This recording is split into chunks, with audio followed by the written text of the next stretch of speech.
ہر جگہ پر چوٹی کی چیز صبر ہے، آخری چیز جو بیان ہوتی ہے وہ صبر ہے۔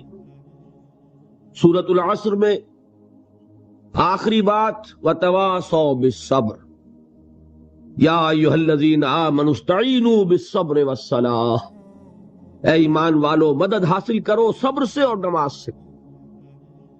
ان اللہ مع الصابرین، اللہ تعالی صبر کرنے والوں کے ساتھ ہے۔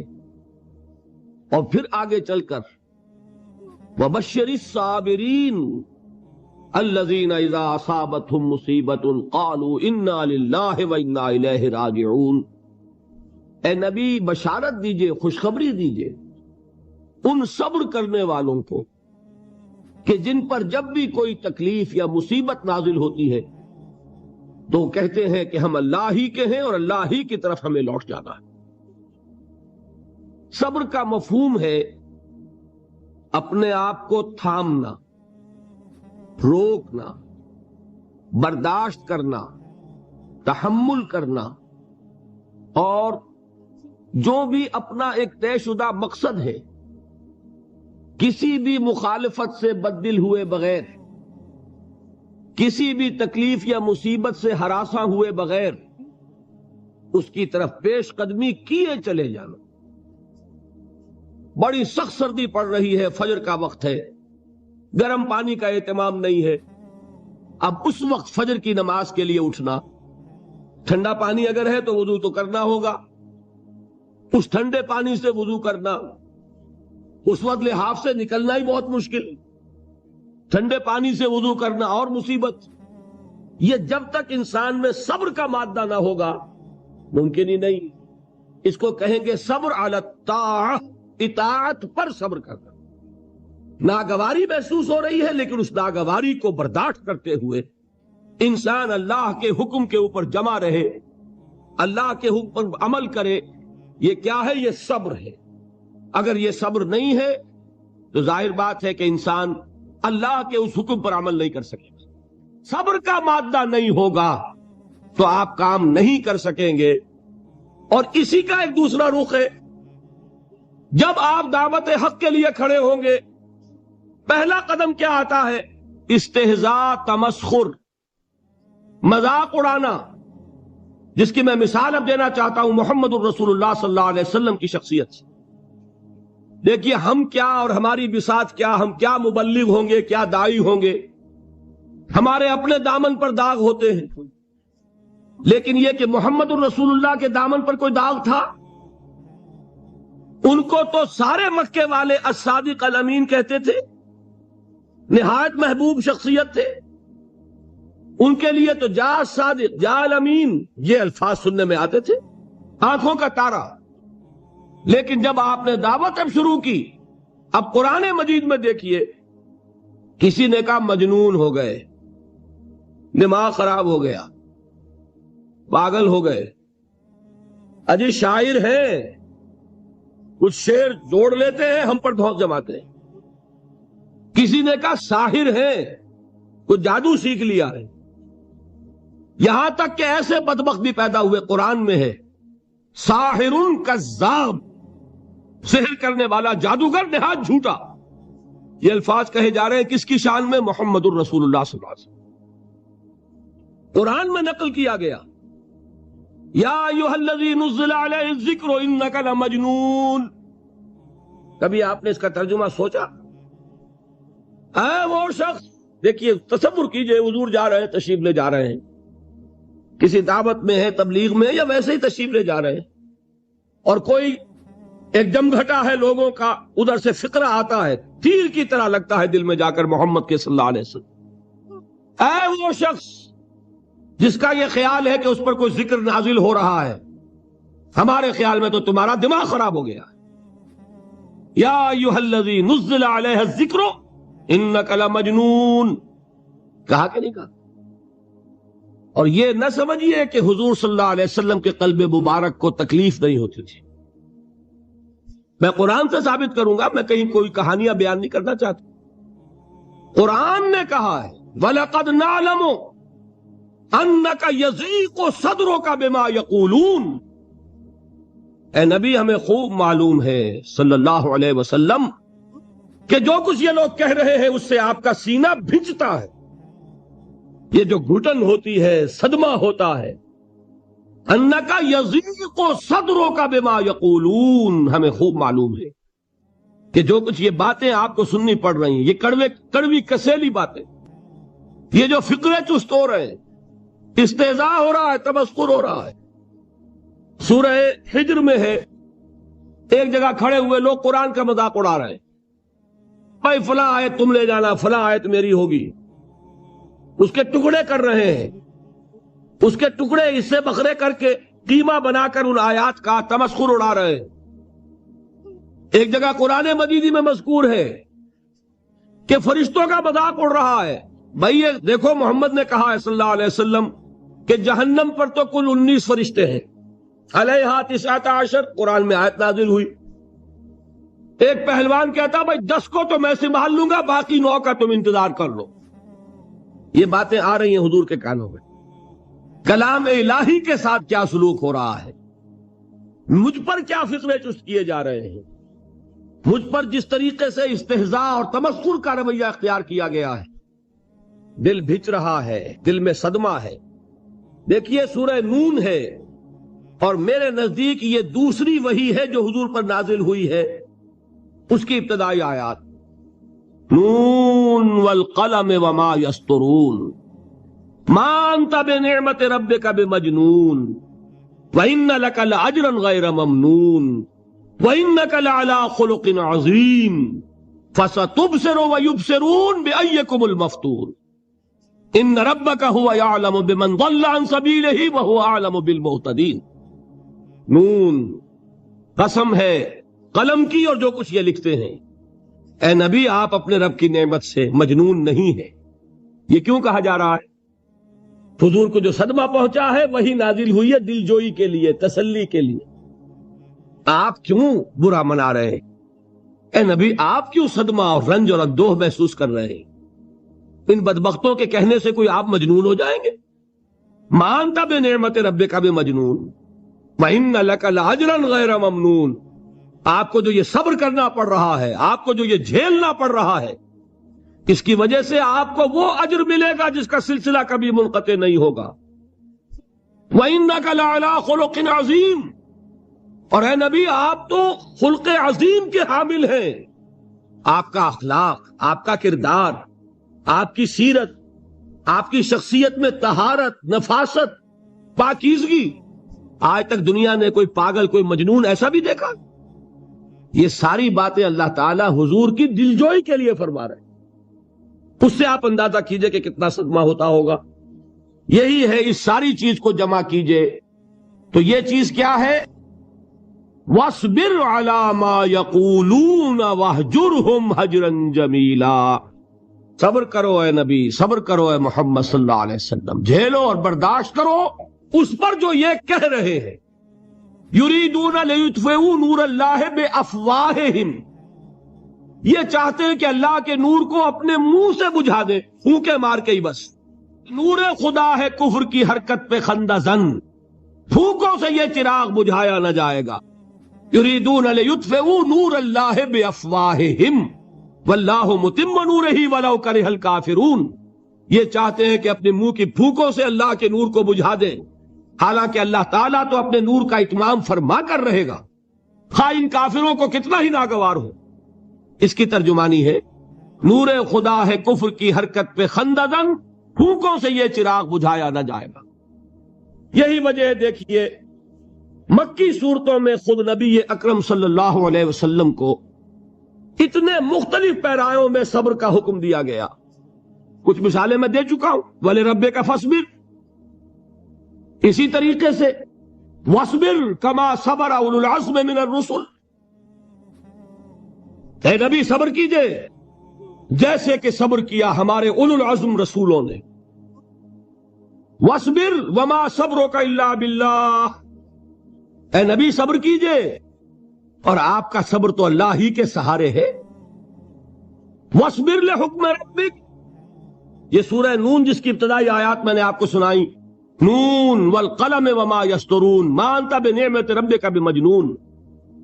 اس کا اختتام کیا ہوتا ہے؟ وَاصْبِرْ لِحُکْمِ رَبِّكَ وَلَا تَكُنْ كَصَاحِبِ الْحُوتِ اذ نَادَىٰ وَهُوَ مَكْظُومٌ. اے نبی صبر کیجئے اپنے رب کے فیصلے کا، انتظار کیجئے اور اس مچھلی والے کے مانند نہ ہو جائیے. مچھلی والا کون؟ حضرت یونس علیہ الصلوۃ والسلام. مچھلی والے نے اپنے دینی حمیت اور غیرت جو تھی اس کی وجہ سے اللہ کے حکم کا انتظار نہیں کیا، اپنی قوم کو چھوڑ کر چل دی. نبی کا، رسول کا یہ معاملہ ہوتا ہے. جیسے کہ آپ کو معلوم ہے کوئی افسر ہے کسی حکومت کا، وہ اپنی پلیس آف ڈیوٹی کو نہیں چھوڑ سکتا. He must stick to his place of duty. بڑے افسرز کے لیے تو یہ بہت بہت اہم بات ہے. تو اے رسول، جہاں آپ کو ہم نے تعینات کیا ہے آپ وہاں سے ہل نہیں سکتے کہ ذرا مخالفت ہوئی، لوگوں نے فقرے چست کیے اور آپ کہیں اور چل دیے. دفع ہو، یہ بات نہیں سننا چاہتے، میں کسی اور کو سناؤں گا. ہو سکتا ہے نا؟ ہم تو کرتے ہیں نا یہ، اس لیے کہ ہمیں تو اللہ نے کہیں تعینات تو نہیں کیا نا. اگر ایک جگہ کے لوگ بات نہیں سنتے، چلو بھائی ہم کہیں اور جائیں گے، وہاں بات سنائیں گے. لیکن رسول کا معاملہ ہوتا ہے جو اس کی پلیس آف اپوائنٹمنٹ ہے، he can not leave his place without the express permission of اللہ سبحانہ و تعالی. آپ نے یہ سنا ہوگا، سیرت کی تقاریر میں پڑھا ہوگا کہ مدینے کی طرف ہجرت کی اجازت حضور نے تمام صحابہ کو دے دی. خود منتظر رہے جب تک کہ اللہ کی طرف سے اجازت نہیں آ گئی. حضرت ابوبکر پوچھتے رہتے تھے حضور اجازت آ گئی کہ نہیں؟ نہیں ابھی نہیں آئی. حضور اذن آ گیا؟ نہیں آیا. ابھی نہیں آیا. حبشہ کی طرف سب کو بھیج دیا، اجازت دے دی جو جانا چاہے چلا جائے.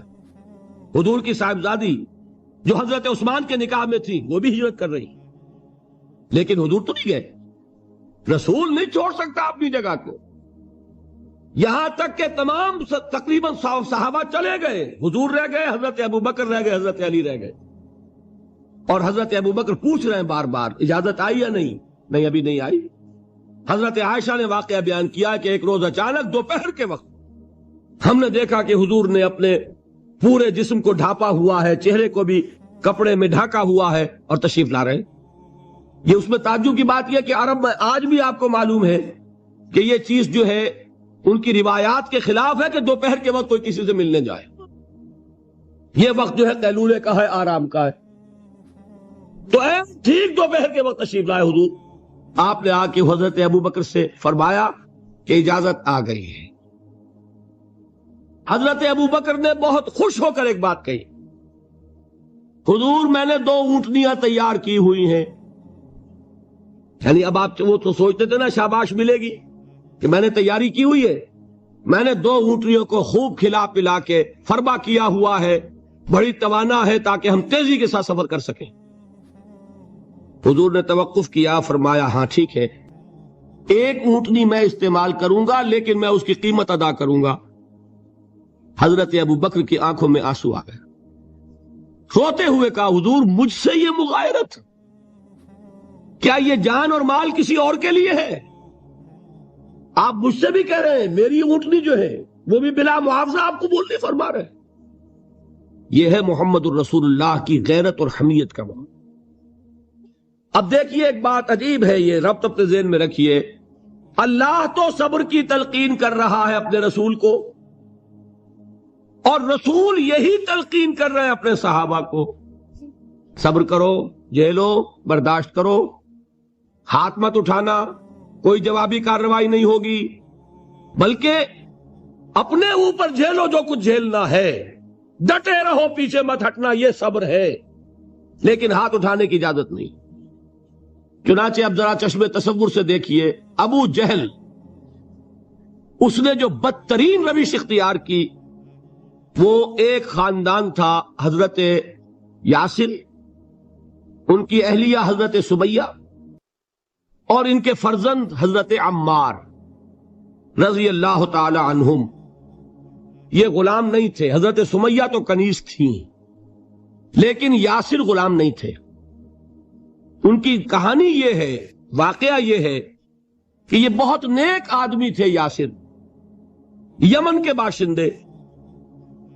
انہیں کو خواب میں بشارت ہوئی کہ نبی کا ظہور ہونے والا ہے مکے میں، جاؤ شاید ان کے قدموں تک پہنچ جاؤ۔ یہ یمن سے ترک وطن کر کے مکے آ گئے۔ ابو جہل کا ایک چچا تھا، بہت شریف النفس انسان، اس کے ساتھ معاہدہ کیا حلیف بن کر، اور وہ مکے میں رہنے لگے۔ اس لیے کہ یہ نوٹ کر لیجئے، مکہ اس وقت ایک قبیلے کا شہر تھا، صرف قریش۔ یا قرشی رہ سکتا تھا وہاں، یا قرشی کا حلیف، کہ اگر تو کسی قرشی نے آپ کو امان دی ہوئی ہے تو آپ رہ سکتے ہیں مکے میں، ورنہ نہیں۔ یا تیسرے قرشی کا غلام، غلام تو ملکیت ہی ہے اس کی، جیسے بھیڑ بکری ہے کسی قرشی کی، اسی طرح اس کے غلام ہے۔ یہ تین کیٹیگریز تھی انسانوں کی مکے میں۔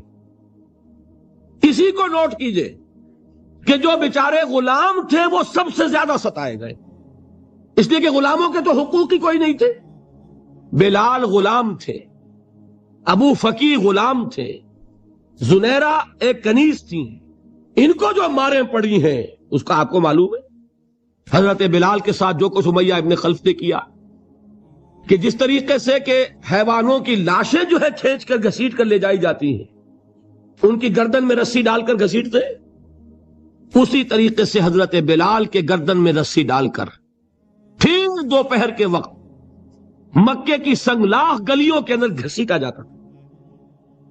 نیچے زمین جل رہی ہے توے کی طرح، اور ویسا بھی ہوتا تھا کہ چت لٹا دیا، اوپر سے وہ آگ مکے کا کہ سورج جو ہے ذرا نوٹ کیجئے، آگ برسا رہا، نیچے زمین توے کی طرح جل رہی ہے، اور ایک بھاری سل بھی لا کر جو ہے سر پر رکھ دی، چھاتی پر رکھ دی گئی ہے کہ آواز نہیں نکل رہی، جھاگ نکل رہے منہ سے، لیکن اس حال میں بھی احد احد احد، ایک ایک اللہ، قل هو اللہ احد، الفاظ نکل رہے۔ یہ ہے وہ صبر، صبر علی الابتلاء، صبر علی الایذاء۔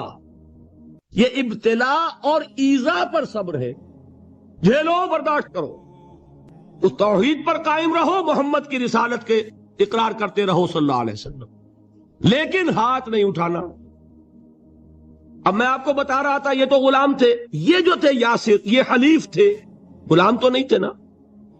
البتہ وہ ابو جہل کے چچا کی کنیز تھی یہ سمیہ، انہوں نے اجازت لے کر ان سے نکاح کر لیا، یہ تو کنیز رہیں گی۔ بیٹا جو ہوا وہ بھی ایک طرح سے جب کنیز زیادہ ہے تو غلام ہو گیا، عمار ابن یاسر۔ وہ جو شخص تھا بہت شریف النفس ابو جہل کا چچا، وہ مر گیا۔ اب ابو جہل جو ہے اس خاندان کا سربراہ ہے، لہذا یہ تینوں جو افراد ہیں وہ اس کے رحم و کرم پر ہیں۔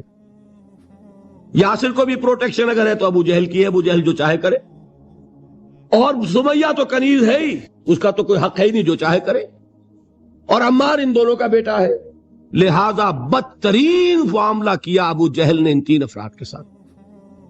حضرت سمیہ کے ساتھ جو کچھ کیا گیا ہے آپ اس کا تصور نہیں کر سکتے۔ بالآخر جو شہید کیا ہے حضرت سمیہ کو، ایذائیں دے دے کے، سسکا سسکا کے، ان کے جسم کے نازک حصوں کو جلا کے، داغ دے کر، کہتا کیا تھا؟ ایک دفعہ کہہ دو کہ میرا جو یہ بت ہے یہ بھی الہ ہے، مان لو میں چھوڑ دوں گا۔ تنگ آ گیا، کسی طریقے سے ایک دفعہ کہہ دو پھر میں چھوڑ دوں گا۔ لیکن یہ میاں بیوی حضرت یاسر اور حضرت سمیہ رضی اللہ تعالی عنہما، یہ ہے ثبات، یہ ہے صبر، یہ ہے استقلال، ایک مرتبہ بھی کہنے کے لیے تیار نہیں، جو چاہو کر لو، اب ہم تو اس سے پیچھے نہیں ہٹیں گے۔ تنگ آ کر اس نے حضرت سمیہ کی تو شرمگاہ میں برچھا مارا ہے اور شہید کیا۔ حضرت یاسر کے بارے میں ایک روایت یہ ہے، ستا ستا کے، تنگ کر کر کے، آخر کار جو ختم کیا، انہیں شہید کیا کس طرح؟ 4 سانڈ اونٹ جوان، ان سے رسے باندھے، ایک رسے سے ایک بازو باندھا، دوسرے سے دوسرا بازو باندھا، تیسرے سے ایک ٹانگ باندھی، چوتھے سے دوسری ٹانگ باندھی، اور چاروں کو دوڑایا ہے کہ جسم کے پرخچے اٹھ گئے۔ اس وقت سامنے سے حضور گزرتے تھے جبکہ آل یاسر کے ساتھ یہ معاملہ ہو رہا ہے، کیا فرماتے تھے؟ اسبروا یا آل یاسر فإن موعدکم الجنہ، اے یاسر کے گھر والوں صبر کرو، جھیلو، اس لیے کہ تمہارے وعدے کی جگہ جنت ہے. اللہ تعالیٰ ادھر آنکھ بند ہوگی ادھر جنت میں تمہارا داخلہ ہو جائے گا.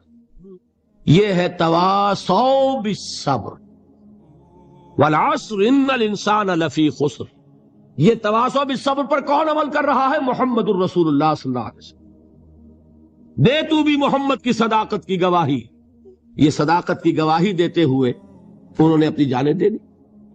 4 سے لے کر 12 تک 8 برس اس کو کہتے ہیں پرسیکیوشن، فزیکل پرسیکیوشن، تشدد، مار پیٹ، جلانا، دہتے ہوئے انگاروں پر لٹانا، پھاکے رکھنا، بھوکے رکھنا. ان کو ڈال دی گئی زنجیریں، گھروں میں بند کر دیا گیا نوجوانوں کو. حضرت عثمان کو چچا نے ان کے ایک چٹائی کے اندر لپیٹا اور دھونی دے دی. دم گھٹ رہا ہے، جان نکل رہی. حضرت مصعب بن عمیر رضی اللہ تعالی عنہ، وہ نوجوان 200 درہم کا جوڑا ان کا سل کر آتا تھا شام سے تیار ہو کر. لباس معطر ہوتا تھا، جدھر سے نکل گیا پوری گلی جو ہے وہ معطر ہو گئی. انگلیاں اٹھ رہی ہیں، وہ جا رہا ہے مصعب، یہ خوشبو اس کی ہے. اس مصعب کے ساتھ کیا سلوک کیا؟ باپ تو مر چکا تھا، ماں نے پالا تھا، دولت بہت چھوڑ کر گیا تھا باپ، لہذا ماں نے بڑے ناز و نام میں پالا، بڑے لاڈ پیار میں. 200 درہم کا جوڑا تیار ہو رہا ہے. لیکن یہ کہ آپ کو معلوم ہے عرب کے اس معاشرے میں عورت کی کوئی حیثیت نہیں تھی، ماں کا اختیار نہیں تھا. چچا تھا آپ سربراہ خاندان کا. چچا نے کہا مصعب اگر تم نے اپنے باپ کا دین چھوڑ دیا ہے تو باپ کی دولت پر بھی تمہارا کوئی حق نہیں ہے، نکل جاؤ گھر سے. اس نے یہ سوچا تھا کہ مصعب کے ہوش ٹھکانے آ جائیں گے، دن میں تارے نظر آ جائیں گے، ناز و نام میں پلا ہوا گھر سے نکل کے جائے گا کہاں؟ یہ سارا نشہ جو ہے توحید کا یہ حیران ہو جائے گا.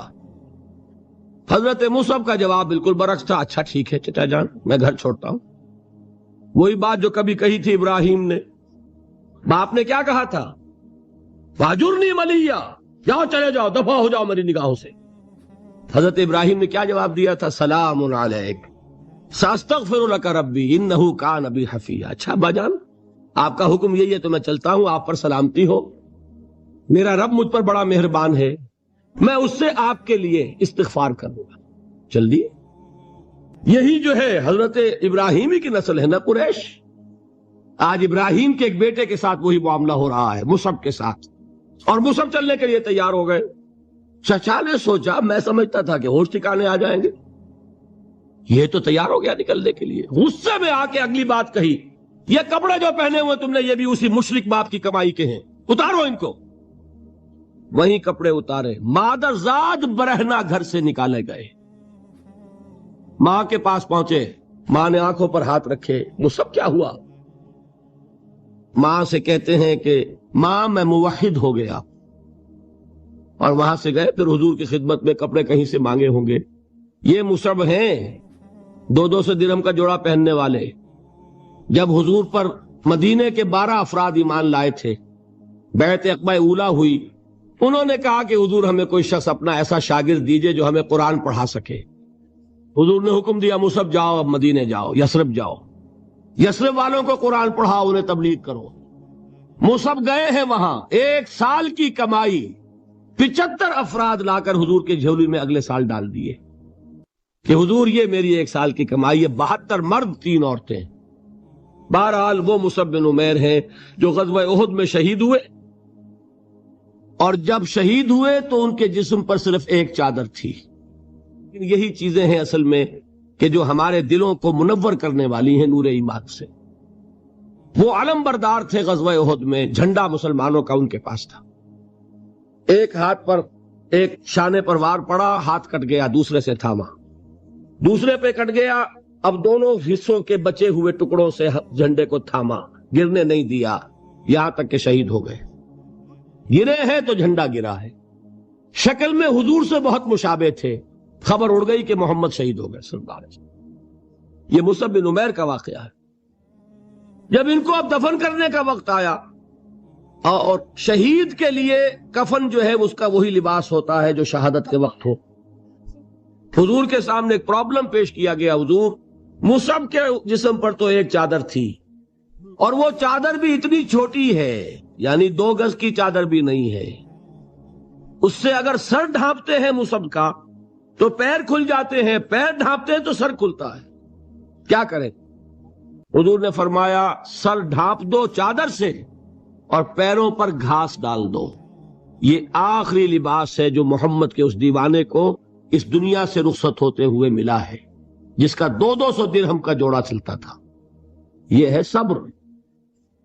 برداشت کیا کہ نہیں کیا؟ یہ خباب بن الارت پیشے کے لحاظ سے لوہار تھے۔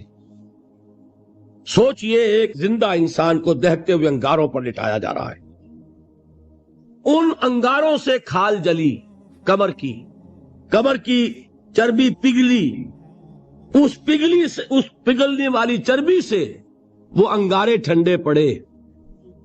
یہ سب کچھ جھیل رہا ایک شخص۔ سوچنے والوں نے سوچا نہیں ہوگا کیا جرم تھا اس کا؟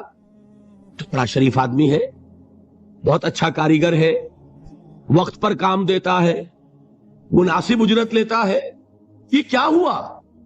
یہ کوئی جرم نہیں، جرم صرف ایک ہے، ایک اللہ کو مانتا ہے اور محمد کے دامن سے وابستہ ہے۔ فَاسْتَعِينُوا بِالصَّبْرِ وَالصَّلَاةِ، مدد حاصل کرو کس سے؟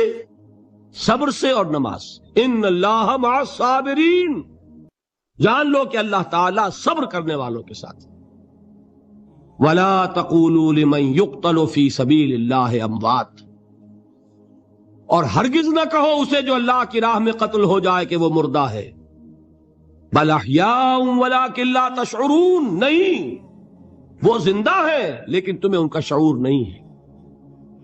اور سنیے اب یہ آیت اہم ترین ہے صبر کے موضوع پر۔ وَلَنَبْلُوَنَّكُمْ بِشَيْءٍ مِّنَ الْخَوْفِ وَالْجُوعِ وَنَقْصٍ مِّنَ الْأَمْوَالِ وَالْأَنفُسِ وَالثَّمَرَاتِ وَبَشِّرِ الصَّابِرِينَ، اور دیکھو ہم تمہیں آزمائیں گے۔